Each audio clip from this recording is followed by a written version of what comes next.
The world of NASCAR is no stranger to high-speed drama. But the real action right now isn't on the track, it's in the courtroom. A legal battle is brewing that could fundamentally change the sport forever, pitting two major teams against the very organization that governs them. Let's break down this high-stakes showdown. At the heart of the conflict is something called a charter. Think of it like a franchise license in other sports. There are 36 of them in the Cup Series. And owning one guarantees your team a spot in every race and a bigger slice of the revenue pie. They're incredibly valuable assets, but here's the catch. They're not permanent. They have to be renewed every few years, creating a huge amount of uncertainty for team owners who are investing hundreds of millions of dollars into their operations. The teams argue that this system gives NASCAR way too much power.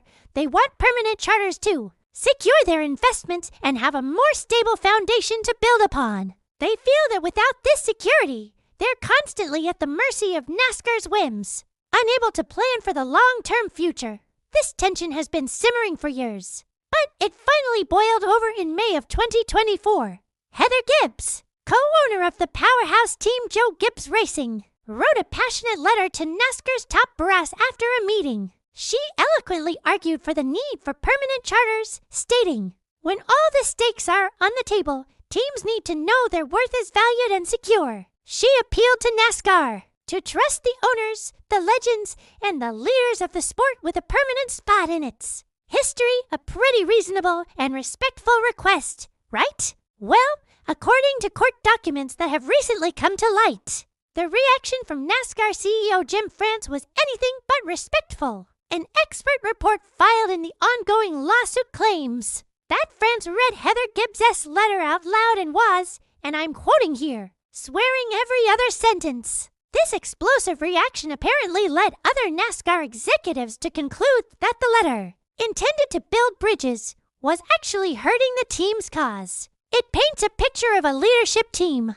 that's not just disagreeing, but is outright hostile to the team's perspective. This brings us to the main event, the antitrust lawsuit. While most teams have been negotiating behind closed doors, two teams decided they had enough. 23She Racing, co-owned by basketball legend Michael Jordan and Denny Hamlin, and Front Row Motorsports, decided not to sign the latest charter agreement in August 2024. Instead, they filed a joint lawsuit against NASCAR, accusing the organization of monopolistic practices. They're essentially saying that NASCAR is using its total control over stock car racing to unfairly suppress the team's value and power. They claim NASCAR controls everything from the media rights, which are worth billions, to sponsorships and licensing, all while keeping the teams on a short leash with these temporary charters. The teams get a piece of the pie, but they argue NASCAR dictates the size of the slice and can threaten to take it away at any time.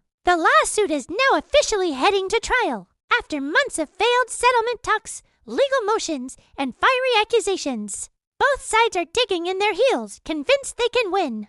The trial is scheduled to last about 2 weeks, and it promises to be a dramatic affair. We're talking about the inner workings of a multi-billion-dollar sport being laid bare in a federal courtroom. The judge overseeing the case, Judge Kenneth Bell, seems to think there will be no real winners here.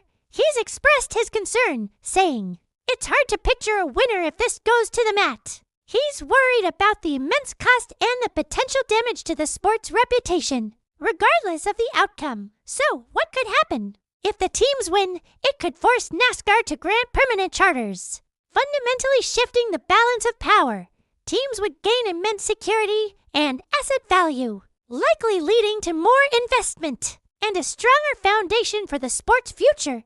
It would be a monumental victory for the team owners if NASCAR wins. It maintains the status quo. They keep their control over the charter system and reinforce their position as the ultimate authority in the sport. This could be seen as a major blow to the team's collective bargaining power and might lead to some disgruntled owners reevaluating their future in the sport.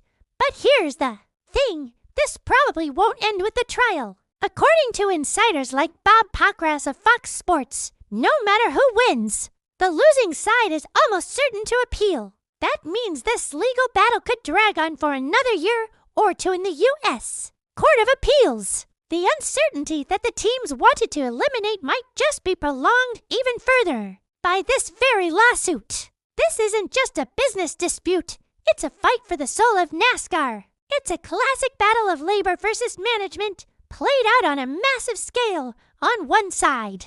You have the team owners, the entrepreneurs and racing legends who risk it all to compete. On the other, you have the sanctioning body, the powerful organization that has steered the ship for over 75 years. The outcome will have ripple effects for everyone involved: drivers, sponsors, and most importantly, the fans. Will this lead to a healthier, more collaborative sport, or will it create a deeper, more bitter divide?